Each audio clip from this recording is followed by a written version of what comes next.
This is Jennifer Palamas from Charlotte, North Carolina, and this is BBQ Central.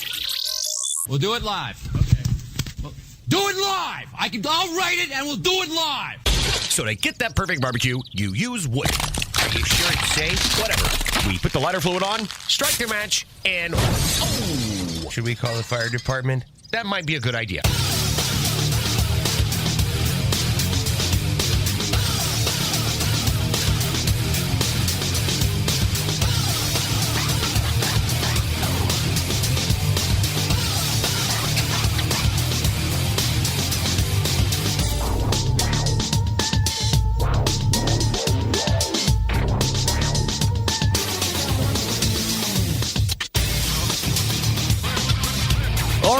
Welcome to the Really Big Barbecue Central Show.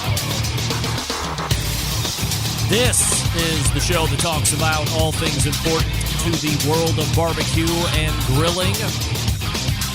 We originate from the Rock and Roll Hall of Fame city of Cleveland, Ohio.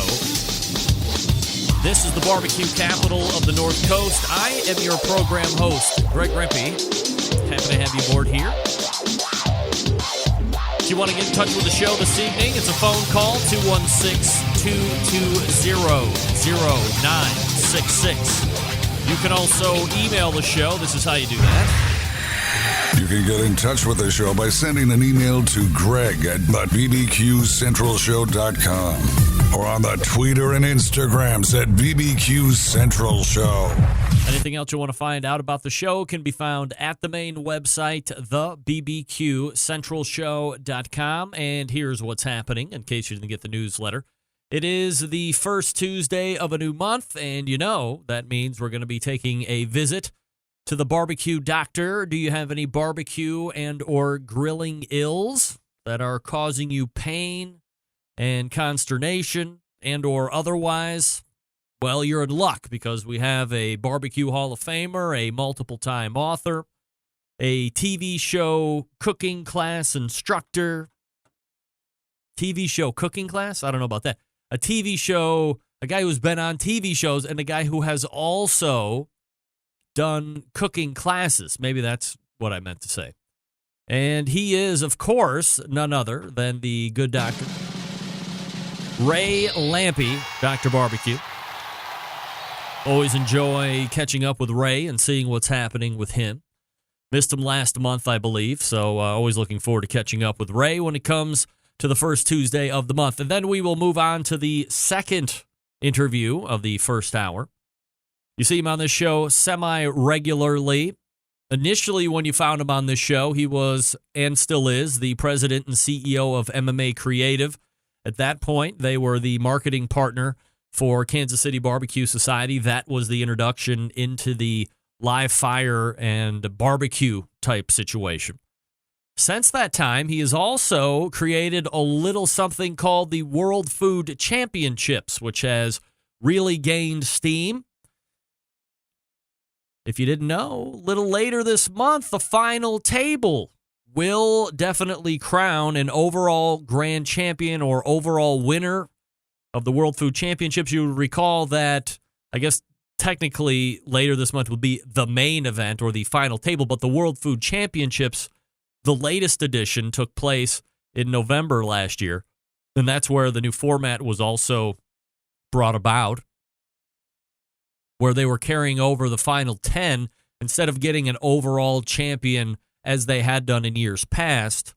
They were going to hold over the 10 segment category winners and provide them a final table to go head-to-head at a number of months later. Well, I think the World Food Championships took place beginning/middle of November, and now here we are right in the beginnings of April, and April 22nd or 21st and 22nd, you will find the final table actually taking place. So we'll talk to Mike and get his gauge on what we can look forward to here in a couple weeks, how we can all take a look at it, because there has been talk about how this is going to be carried for the fan of World Food Championships to consume. And then we'll also see if some of those benchmarks of success and getting the names of the final 10 out there in a way that they were hoping to be different as it was in years past, has been a success or kind of a success or not nearly as good or whatever. Usually if Mike's coming on, we're not talking about things that didn't go over that well, but maybe they didn't. Mike would be the first guy to sit there and admit that things weren't panning out or maybe they didn't go off as planned this time around. But of course, he always has contingency plans working in the background. So we'll catch up with Mike McLeod in the second interview segment from World Food Championships, and then we'll move to the second hour. And I'm going to be talking with a guy who I have been following probably for the better part of 7, 8, 9 years. I'm always interested in the people who are interested in and are taking a part in the business of barbecue, whether it's restaurants or selling rubs and sauces or accessories / accoutrements.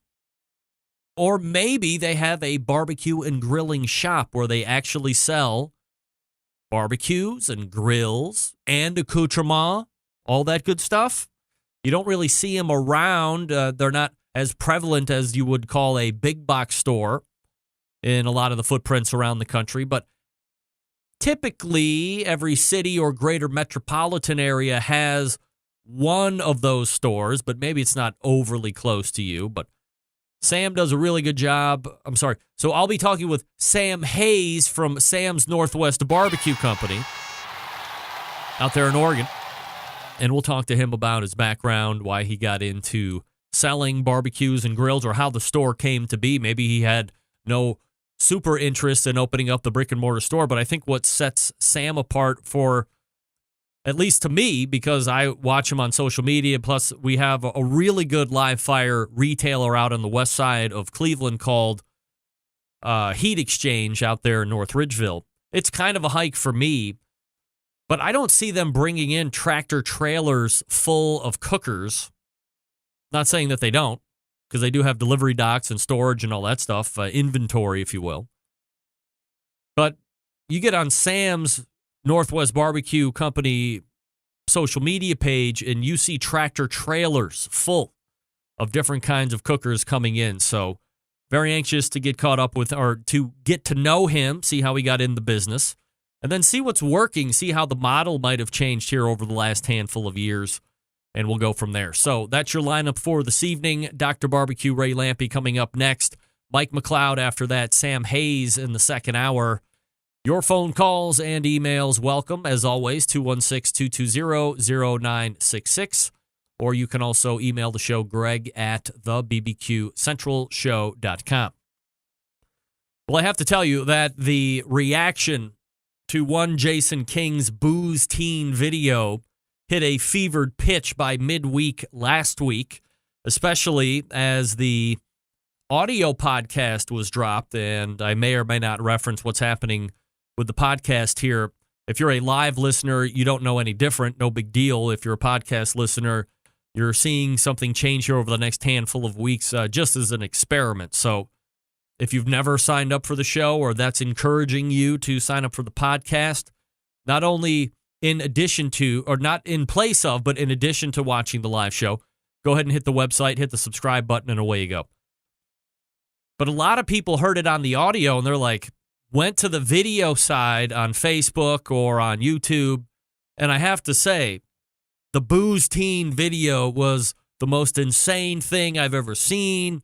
The guy in Canada actually went to KFC, bought a tin of gravy, then smoked it at home, then poured a entire small bottle of vodka in the gravy, let that steam and thicken up a little bit, poured it over his homemade French fries. By the way, if Jason King is in tonight or not, he's ghost right now.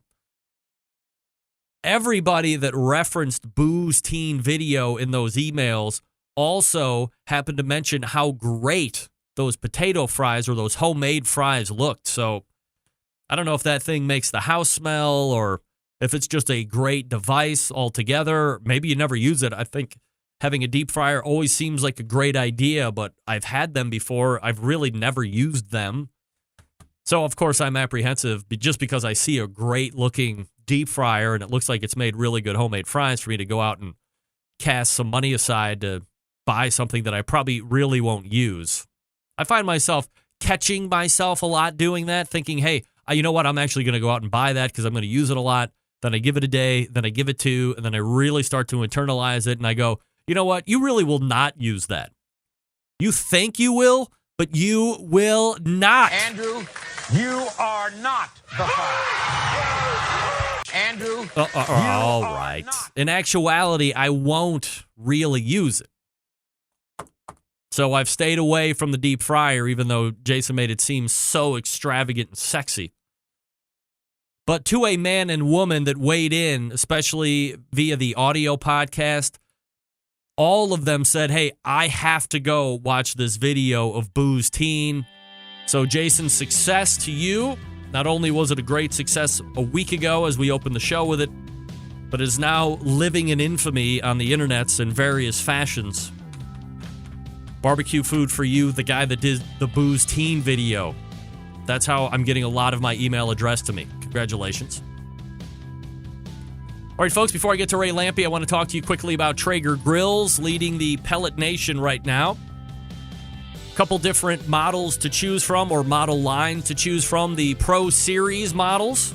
Those are going to be your entry-level styles. Maybe you've thought about getting into pellet-style cooking, or you want the convenience of what a lot of people think is gas, but you don't want to use gas. You want the flavor of real wood. You want the real wood smoke. Pellets are certainly a way to enhance both of those features. All you have to do is head over to TraegerGrills.com. That's TraegerGrills.com and check out exactly what they have. As I just mentioned, the Pro Series is something you're going to want to check out if you're just getting into it now. Maybe you are a little bit more savvy around the fire. You have those fire management skills already in hand, or you have an offset cooker or a charcoal-driven cooker. You just want to add something to the barbecue and grilling family. Well, the Traeger is a great addition there as well, especially if you want to get up into that higher level of tech and higher level of meat capacity. The Timberline models are going to be the ones you want to take a look at there. The Timberline 850, which is super popular out there on the competition circuit right now. A lot of teams using them. A lot of teams doing very well in the categories and overall. Then you have, of course, the Timberline 1300, which is the granddaddy of them all. Maybe you have a really large family. Maybe you're starting to think of a small catering business and you want that nice pellet convenience. 1300 is probably going to be a little bit more up your alley, but the 850 and the 1300 both come with the same style of tech. All that cloud-based stuff that everybody's clamoring about these days, TraegerGrills.com, the place to go to check those out. And of course, the 850 and the 1300 have that constant refresh of the sweet blue smoke with that unique drafting and exhaust system that's in the Timberline. Doesn't look like the standard with that chimney stack. It's all exhausted out the back. Check it out online, Timberline. TraegerGrills.com. That's TraegerGrills.com. And you can see which model might suit your needs the best. Might I suggest picking up one of each line? That way you can have them both, compare, contrast, and use in tandem. I got 8 or 9 smokers and grills and various associated charcoal whatnots out on my patio. They all have a place. Don't let people tell you just need one. Poppycock. The more, the better. The more options you have. You have more options with Traeger right now with the Pro line and the Timberline.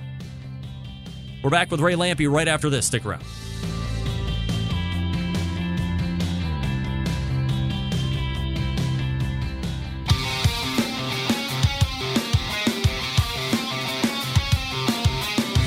Broadcasting live from the Barbecue Central Show studios in Cleveland, Ohio. You're listening to the Barbecue Central Show. Once again, here's your host, Greg Rempe. And this portion of the show is brought to you by Butcher Barbecue, makers of award-winning injections, marinades, rubs, seasonings, barbecue sauces, grilling oils. All of Butcher's barbecue products have been tested on the competition circuit as well as in the backyards worldwide. They were just winning in my backyard this past weekend. The weekend before that, they were winning on the competition scene with Dave himself. That's the thing. Dave just doesn't come up with great products. Dave uses his great products, and they win.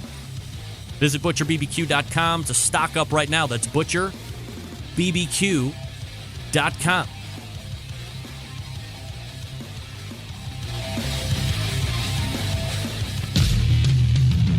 If you got questions about barbecue or grilling, maybe as a hobby or even a business, looking to get an expert's point of view, why not ask Dr. Barbecue? You can submit your questions by clicking on the Ask Dr. Barbecue tab on the website. The doctor is in. Here's Ray Lampe with his nurse, Greg Rempe. Dr. Barbecue. That's right. Ray Lampe joining us here on the show. Let me punch him up here. Ray, how are you, buddy? I'm pretty good. How about you? So, are you on the phone this time again, right? Yeah, I don't know. So all of a sudden I lost my audio. I can't figure out what's happening. My Lord, we're having the worst time recently with this. We're going to have to start going back to the old days and do it the phone and picture almost. I know. And you can't even, can you see I'm wearing my Rock and Roll Hall of Fame shirt in your honor, and I can't even see it. Thank you. Are the inductions coming up shortly? I don't know. It just was on the top of the T-shirt pile. Oh, really? Okay. Well, I appreciate the. It would be better if it said Barbecue Hall or the Rock and Roll Hall of Fame City and Barbecue Capital of the North Coast. That's the tagline. Cleveland, Ohio. Yeah, I would imagine. I'm not going to ask you to get up and prove that. I'll take your word for it. Ray Lampe joining me here on the show. drbbq.com, his website, if you want to check it out here while we're talking. Ray, last time that I had you on, I believe we missed a month last month, but we were talking a little bit about the Super Bowl. That had just passed. It's amazing. You come back, we've had another major sporting event transpire overnight, NCAA basketball championship. Are you a guy that's into the NCAA tournament or college basketball in general, or not so much? Not so much. I if I happen to be one of my teams happens to be in it, I might get excited about it. But in general, I'm not much of a basketball fan. However, Villanova is the name of my favorite pizza joint in Chicago. That's why I've been ranting about Villanova. Were you not overly excited that Loyola was in the tournament? That's a Chicago team, right? Yeah, I was excited about that. I mean, I haven't been following it, so I didn't know who was who. But yeah, I would have rooted for them if we got down to it, sure. And these days, I'm a Florida Gator fan, and so if it's one of my teams, but in general, I'm not, basketball. I was, it's kind of weird. I was around in Chicago during the whole Michael Jordan run. Oh, Ray's gone. He's gone. Oh, wait, there he is. Back. I was around during the whole Michael Jordan run in Chicago, and it's just hard to care about basketball after that. I got to be honest. I mean, they were just so dominant, 6 championships in 8 years, and really did 2 years in between. Michael had retired. It's hard to care about basketball after seeing that. Ray, have you ever worked NCAA tournaments from a tailgate perspective or a hired gun, if you will, to cook food and stuff? I don't think so. No, not basketball. No, I don't think so. I don't. Do they tailgate for basketball? That doesn't seem like a thing. Yeah, well, I mean, if you're in San Antonio, the weather's typically good. There's a lot of parking lot area, I would imagine. I mean, Texas is a barbecue capital, as we both know. Texas rising above everything else recently over the last handful of years. So I would imagine there's tailgate there, right? Actually, it's funny you say that. We shot a TV show years ago in Houston. That one version of Pitmasters where Myron took on the world, didn't win all the time, so they didn't really like that. And me and Chris Lilly and Mike Lake, I think, were the judges, and that was in. We shot that outside the Houston, whatever they call it, that arena there, and it actually was for the Final Four. Now that you mentioned that, so I guess technically I have been involved. All right. Well, if you're interested next year, NCAA people, get a hold of Ray. As long as it's in somewhere tropical. If it's up here in Cleveland, obviously it's probably not a great idea. But you never know what weather you're going to get here in Cleveland at this time of the year. So let's go ahead and start with the obligatory Dr. Barbecue restaurant update. We're probably hours away from a grand opening at this point, right? Well, not hours, but at least it's going to be this year. Right now, we have our eye on end of June right now. And it's getting, as we get closer, it finally is getting realistic.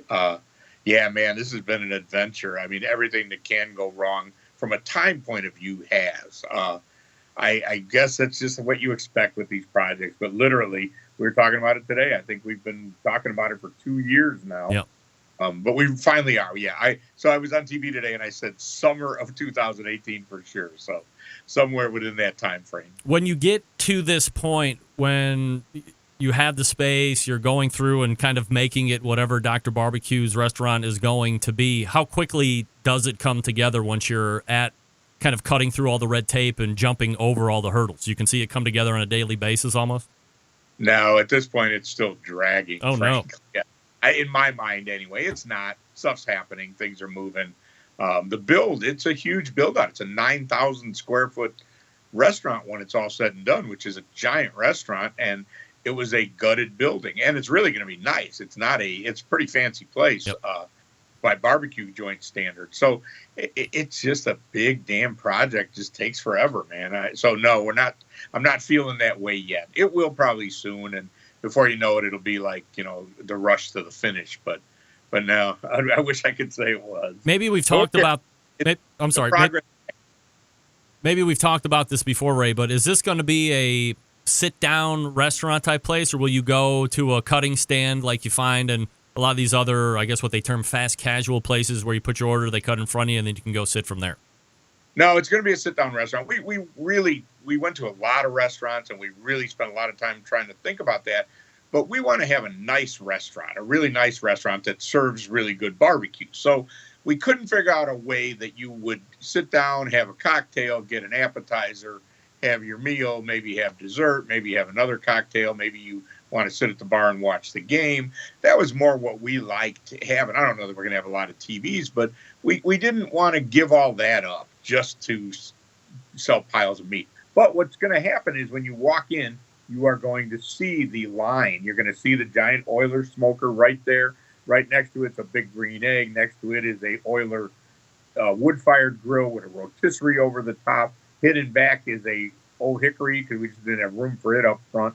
And then you'll see the line, and there's going to be somebody up there cutting meat. So you're going to get kind of that feel, but you're going to sit down and have a server, and she's going to bring you. We're going to have a world-class bourbon selection, and who knows what else in behind the bar. And you're going to sit down and get served by a nice, server. You're going to get to have a couple of drinks. One of the things is, you go in this to make money, and every lineup barbecue restaurant I've ever gone to, and God, I've been to a lot of them, you have one beer. And if you didn't buy dessert on your first line through, you probably don't have dessert. And we wanted to make it a full experience. I've been to a handful of new barbecue restaurants opening. I was actually just at one this past Friday. Again, it's kind of a run up to a counter, and they didn't even have the meat being cut in front of you, so I don't even know what the hell was going on in the back. But I assume something barbecue related was going on in the back. How extensive? Yeah, go ahead. We want to have both, and I'm with you on that. I went to Michael Simon's restaurant with you, and while it's a pretty cool restaurant, I would have liked to have seen somebody dealing with the meat. So we wanted that, but we also wanted you to see some of the meat, and I think we figured out a way to lay that out. Because, if you remember, Michael Simon's place and a lot of these new restaurants, it's pretty enjoyable. It doesn't mean they don't have good barbecue just because they have a server and you can get a fancy cocktail. Yep, that's right. How important or how much of a impress are you making on the wait staff for them to know? Because inevitably you're going to get some a-hole like me that's going to sit down and go, what kind of a smoker do you have? Or what kind of wood do you use? And give me the method. Do you try and train them or coach them up to be dangerous to a certain degree? Do you not even bother with it? What's the thought there? Yeah, absolutely. You have to, man. You have to, or have somebody on the floor like me that's ready to get right over to that table and talk barbecue with these people. Because one of the things that when everybody knows this, when you go to a barbecue restaurant, if you go sniffing around a little bit and asking, they're going to show you the barbecue pit. They're going to take you in the back. They're going to show you some of what they're doing. They're not showing you everything, but it's part of the experience of going to a barbecue restaurant. So we've got to be prepared for that. Absolutely. It's going to be, that's going to be a big part of my job, is keeping the staff up to speed on that. Because, they're young kids. They may or may not be into barbecue, but they need to be able to answer those questions or find somebody who does. Because we know one of the things the partners are learning is barbecue people are different, man. They are into it. They want to go in the back and see your smoker. They want to talk to you about meat. They want to talk to you about how you're cooking it. And if you don't know what you're talking about, they get mad at you and you're going to look like a fool. And frankly, I tell all the Big Green Egg dealers, you want to be that known as an egg-friendly dealer. You don't want to be a guy that just has them on the floor. You want to be a guy that's into it, because when they come in the door, they're the same as these barbecue freaks. They want to talk about it. They're into it. But heck, that's, we're placing my name on the door. How could you walk in the door and not think we're into barbecue? So, yeah, it's going to be important. This is probably a question I never would have asked 2 years ago when we started this slow race to the finish here, but what about sourcing of meat? Like, do you have a lot of say in that? Do you have the ultimate say in that? Is that a group effort between you and ownership and a pitmaster? Where does that line kind of drop? Yeah, all the above. We've started and stopped so many times on this. We've talked to a lot of meat products. We've got to have something I'm proud of. If that means that we think just buying commodity meat is fine, then that's the case. If we think we need to buy prime briskets, that's fine too. Whatever we need to, we need to decide what is going to be the best for our situation. Now, you got to take price into account. It's business. Yeah. So whether we can justify prime beef, I don't know. We will. What we're going to do, unfortunately, we can't do too much until we've got the oiler fired up, and that probably won't be for another month.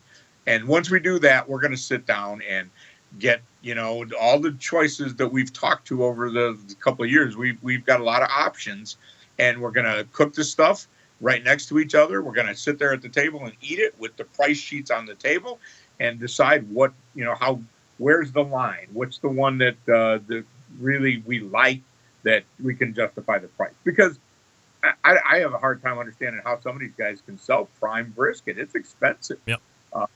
But, and you can only charge so much for it. But if we have to, we have to. That's the one you might have to bite the bullet on.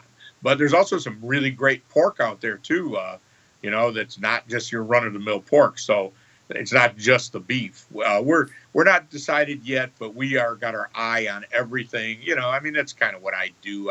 I'm familiar. Most of these people, I have their phone number, so I call them all, and we'll get some samples in, and we'll try it. It's a big decision, though. It really is, because it's hard to go up. I think if we chose to just use choice beef, nobody's going to care later if we go to prime. Of course, I guess it's hard to go down too. So, it's going to be a tough decision. We're going to have to evaluate everything.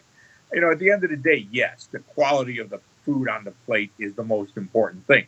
But if you can't price it so that someone will bother to buy it, if you've got a $25 brisket sandwich, nobody's going to buy it no matter how.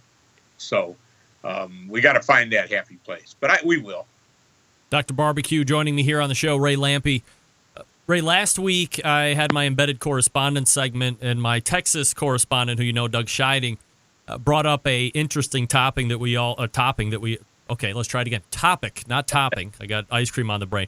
Brought up an interesting topic that we all battered around last week, and he kind of listed out some of his non-barbecue crushes. For example, he could fall under barbecue, Bobby Flay or an Alton Brown, or you name it. A lot of Food Network or a lot of Cooking Network show type people that aren't necessarily barbecue related.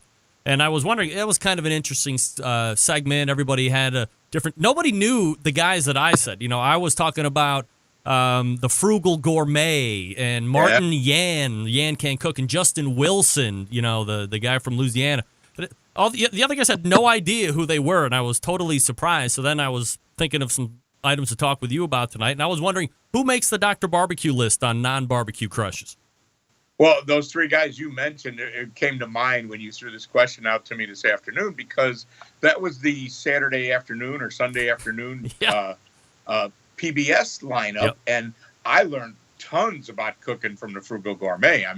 It ended badly. Turns out as all the jokes about how, his assistant Craig turned out to be true. We didn't know that, but I learned a lot about cooking from that dude. I got to be honest. That was the first guy I ever saw regularly on TV that was explaining it and cooking things in a way that I knew how to cook. And frankly, I'll tell you, the first trophy I ever won at a barbecue contest, and I've showed you the trophy before, 1991, I saw the Frugal Gourmet was making a turkey in his oven, and he injected it with a 50-50 mix of melted butter and sherry. And I did that, and I cooked it on the grill, and it was really good. And that was what I turned in at my first ever barbecue contest. Recipes in one of my books. And it was a frugal gourmet recipe that I converted for the grill. So, I was a huge fan of that guy. I mean, like I said, now that we know he was doing some weird stuff, I can't support him too much. Of course. But Martin Yan, of course, I mean, it wasn't my kind of food, but he was really interesting how he did it. And Justin Wilson, I mean, that guy, he cooked stuff that you wanted to eat. I don't know that I ever cooked anything of his either, but I learned a lot about them guys. But then I think about the beginning of the Food Network. I don't know if you were watching it. I certainly was. David Rosengarten, who's a cookbook author and was a big deal on the Food Network, he did a show called Taste, and he talked to you. He showed you how to cook like a real dish, something that you might want to eat every day. And you know who else? Sarah Moulton. And Sarah Moulton is also adorable. If you ever met her, she's about 4 feet tall, and she's just cute as could be. To me, those people were a huge influence on me. To me, when it started to turn to even Bobby Flay and Emerald, they started to lose my attention. I'm still a big fan of the whole thing, but that's not where I learned how to cook. To me, those early people that were really cooking had a huge influence on me. The other guy that I didn't remember last week, did you like Michael Chiarello at all, or did you find him kind of meh? I don't know that was on here or wherever I was in Chicago. I don't remember seeing him. I know who he is, but I don't remember seeing him doing a show on PBS back then. Not everybody got the exact same lineup. Ray, let's do some Facebook questions here real quick before we run out of time. First one from Mitchell Bedwell, asking if you're looking at any new ink. You into tattoos still? Well, the last one I got was about 20 years ago, my wristwatch tattoo. Sandy said something about that. She goes, "That's a weird question." I said, "Well, I do have a pretty famous tattoo on my arm, actually, and I got a couple of other ones that I got back in the 70s. I actually am thinking about getting something. Funny you asked, about something to sort of commemorate the launch of the restaurant. I thought about getting a slab of ribs, like on the inside of my arm, but do you ever see a slab of ribs that didn't look like a pile of doo-doo or an uncircumcised wiener? I mean, it just can't imagine that it could ever make it look good. So then I decided I didn't want that. And I was thinking about getting some Chinese lettering that said pork fried rice, and I might actually get that. Doesn't really have any symbolism for the restaurant, but I think it's kind of funny. Or I might just get the damn restaurant logo on my arm. I don't know. So I might actually. There's tattoo parlors all around. It's kind of funny. I got 2 tattoos in like 1975, another one in 1999, and maybe I'll get another one in 2018.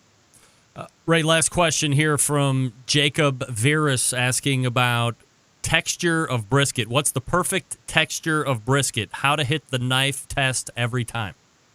Yeah, I saw that question and the similar question about ribs. And, I'm out of the loop on what's competition worthy. I know what I like in a brisket. I'd want it to be, the pull test was kind of appropriate. I don't even know what the knife test is. Honestly, I see guys doing the thing where they hang it over their finger now. Yeah.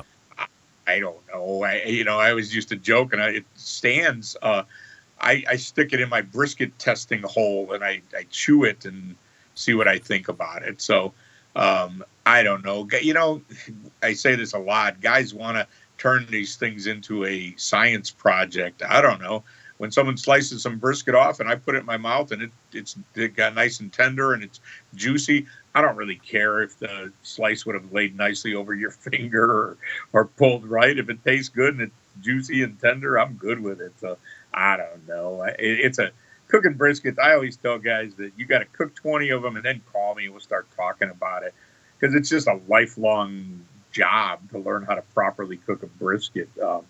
Now, the stuff we inject them with and all the magic cookers and is all pretty useful. And to serve the butcher paper is one of those things that it irks me that I didn't think of that first, because it's such a great idea, a way to cook a brisket. But as far as getting it perfect, nah, man, you just got to learn. It's something you learn, that feel when you look at it and touch it and smell it, it's done. That's why he's the doctor, Ray Lampe, Dr. Barbecue, the website, drbbq.com, and you find him on this show the first Tuesday of every month. Ray, always appreciate the time. Thanks for doing it. All right, Greg, we'll talk to you soon. There he is, Ray Lampe. Dr. Barbecue. All guests appear via the Traeger Grills hotline. Yummy. Yeah, so learn how to cook that brisket first. If I get what he's saying. So he said cook 20, then let's talk barbecue. Good advice. Hey, right now, head on over to BigPapaSmokers.com and pick up everything that you need for your barbecue pit in the back, right? Big Papa Smokers, the one-stop online shop for all things barbecue. A curated selection of only the best outdoor cooking and grilling supplies. Get you on the path to better barbecue results in no time. Big Papa's known for the championship rubs and seasonings. Popular flavors like Sweet Money, Cattle Prod, Cash Cow, all proven winners on the competition circuit. And in the backyard, Big Papa Smokers offers 13 perfectly balanced flavors that will transform ordinary meals into extraordinary. Whether you're cooking to impress the judges or grilling for your family, Big Papa Smokers' award-winning rubs and seasonings don't disappoint. Try a bottle today at BigPapaSmokers.com. If you're looking to improve the flavor of your competition barbecue recipes, Big Papa Smokers combine forces with Simply Marvelous Barbecue to form the West Coast offense. And you know what that is, right? They're basically forcing everybody to redefine the flavor profiles that competitive cooks from across the country have begun to aim for.